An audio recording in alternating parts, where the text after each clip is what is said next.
hartosna. Wal maqalatul khamisatu wal isrun ari ucapan nomor ka-25 an badil ubad tampi ti sebadul ubad pidawuh anjeuna dina waktu munajat dina waktu ti peuting anjeuna ilahi tulul amal goroni ay khodani wa qaddamallahu amal. Ilahi pangeran abdi tulul amari ari panjang cita-cita eta goroni matak nipu panjang cita-cita teh ka kaula. Jadi lamun panjang cita-cita teh matak nipu. Saur Syekh Badul Ubad. Lamun bab dunianya, tapi lamun bab akhirat mah teu janten sawios-wios.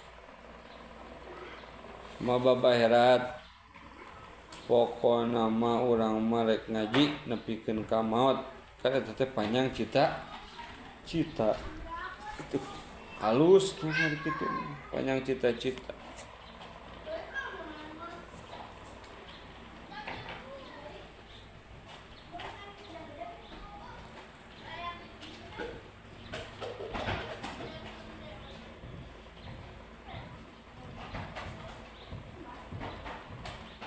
Ai hodaani tegasna nipu eta tulul amal teh ka kaula wa qadamallahul amal nyata bahwa Gusti Allah nyacad pikeun ka jalma anu panjang cita-cita. Dawan Allah zarhum yaqulu wa yatamatta'u wa yulhimul amalu fasawfa ya'lamun.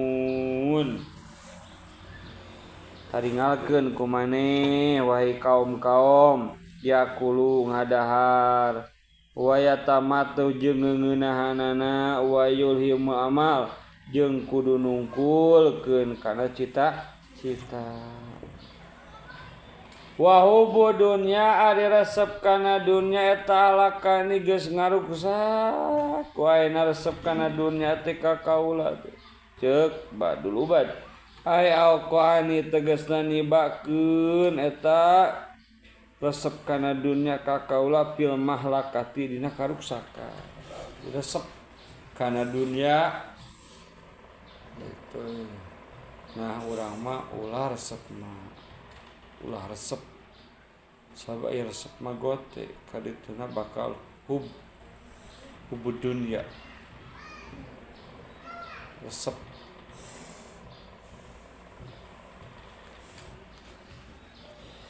Nah itu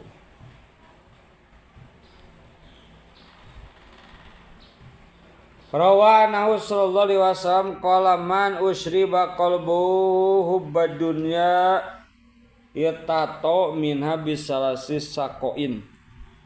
Man usriba sasajalma di inuman naon qalbu hatena di mana-mana jalma di inuman hatena hubbud dunya ku hubbud dunya etato minha mangka silulup eta si jalma minha kajro dunya bisalasin sakoin ku tilu cilaka.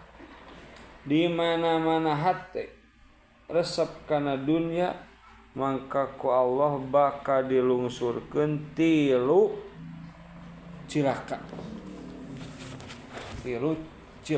Jadi lain ulah resep keur ibadah ulah inget kana dunya lain kitu nya eta carana ibadah lain ku sabab resep nginyu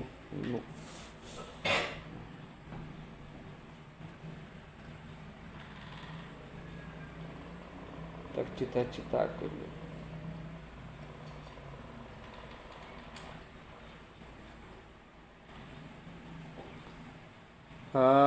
mana layan padu anahu moal lulus sejakna eta panon wahyu zin jeung kasangsrem la yablugu gina wa amalin la yablugu muntahahu.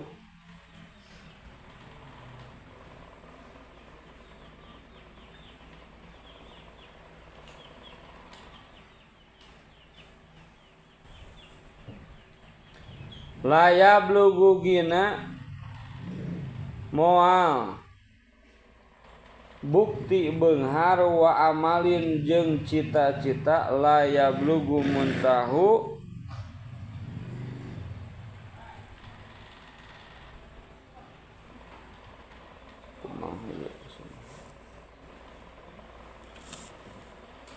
moal datang kabeungharan jeung cita-cita la yablughu muntahu teu nepi tungtungna eta jalma mahana walam rawahu Tabrani wa saytanu adolani ari setan teh eta matak nyasarkeun ka kaula ai ko ani tegesa kudu nyasarkeun ka kaula kudu nyasarkeun ai setan teh nyasarkeun ka kaula pitarikin muawijin naon dina dadalan anu bengkok. Oh jadi setan mah sok nyasarkeun teh di jalan anu nikung.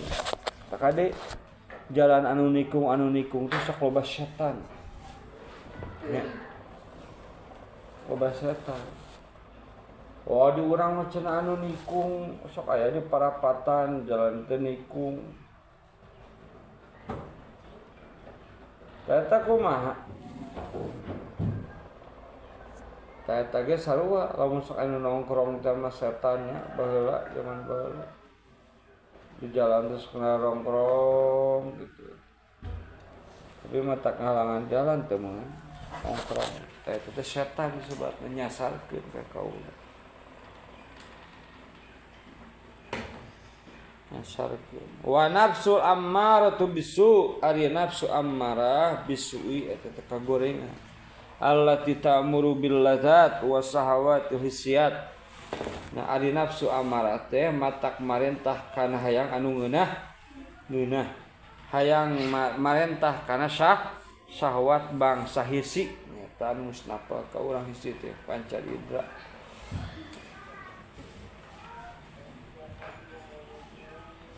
Wa tajdibul qalba ila ma'wa syurur jeung matak narik-narik hate kana perkara anu matak pibungan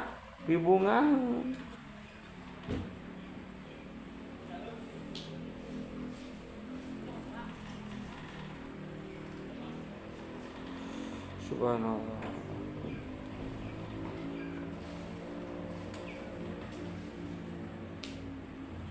Qala Sayyiduna Ali bin Abi Thalib ahabbu alaikum isnaini sieun kaula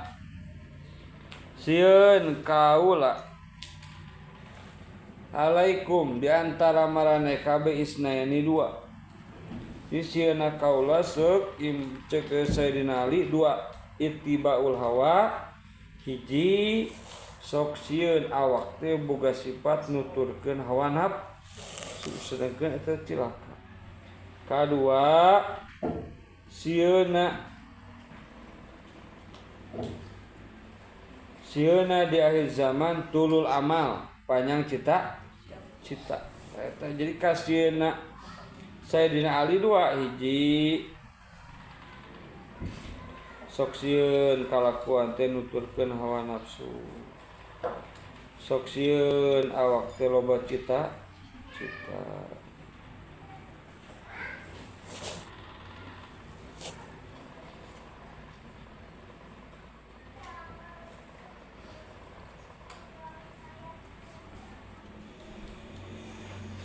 subhanallah.